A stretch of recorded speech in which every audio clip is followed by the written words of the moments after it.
तर चला नवीन डिझाईनला सुरुवात केली आहे इथं आपण. तर आज मी तुम्हाला दाखवते मी मार्किंग कशी करते झटकीपट. हे बघू शकता, ही साईड जी आहे एके साईडला काठ होता, त्या साईडला आपण ही स्लीवची डिझाईन घेतलेली आहे. ही डिझाईन पण लवकरच चॅनलवरती येणार आहे, त्यामुळे पाहायला विसरू नका. आणि दुसऱ्या साईडला काठ नाही आहे, तर त्यासाठी मी काय केलं, ह्याचं सेंटर काढून घेतलेलं आहे इथं बरोबर, आणि अशी एक लाईन आखून घेतली आहे. ह्या ब्लाऊजची जेवढी हाईट आहे त्याच्या खाली आपण इथं 2-2.5 इंच सोडून द्यायचं आहे.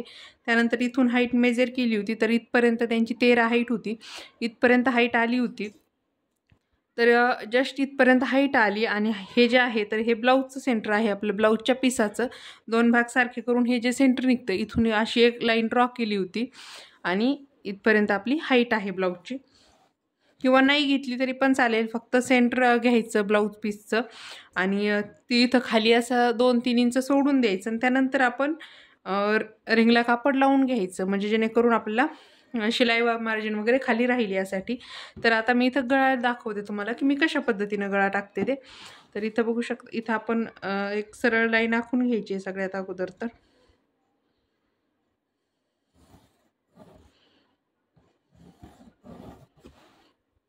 ही अशी सरळ लाईन मी आखून घेतली.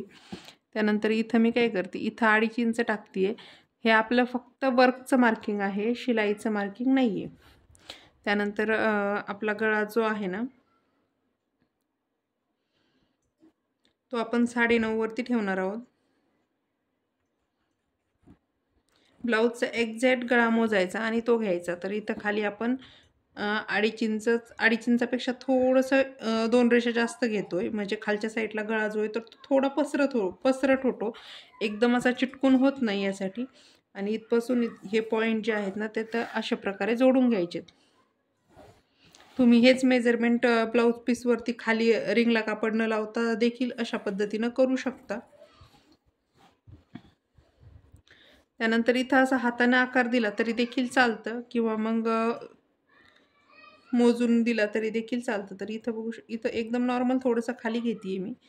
आणि इथे 1 इंच, इथे 1 इंच, हे वरती आहे असंच ठेवायचं आहे आपल्याला, तिकडं काहीच करायचं नाही आहे. आणि फक्त हा पॉईंट जो आहे तर तो इथं आणून मिळवून द्यायचा आहे. इथं खाली 2 रेषा घ्यायच्या आहेत फक्त, आणि हा पॉईंट याला असं मिळवून द्यायचा.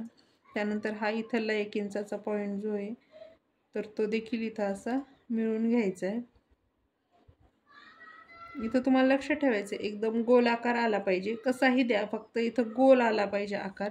यासाठी अशी पद्धत तुम्ही वापरू शकता, जेणेकरून आकार जो आहे तर तो परफेक्टली गोल येईल. यासाठी थोडाफार वाकडा तिकडा आकार गेला नाही पाहिजे, नाही अन्यथा तो गळा घातल्यानंतर कळतो एका साईडला जास्त झाला, एका साईडला कमी झाला याचा.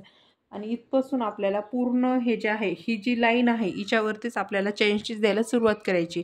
कारण की नॉर्मलीमध्ये गळा जो आहे ना ब्लाऊज शिवणाऱ्या, तर त्या शक्यतो 2-2.25 इंचापर्यंतच घेतात. त्यामुळं आपण बरोबर इथं 2.5 इंच सोडून दिलेले आहे, त्यामुळं शिलाई मार्जिन एवढं आपलं बरोबर राहील. त्यामुळं इथं आता आपल्याला काहीच कमी जास्त करायचं नाही, बरोबर याच्यावरतीच आपल्याला वर्क करायला सुरू करायचे. तर चला मग सुरू करते.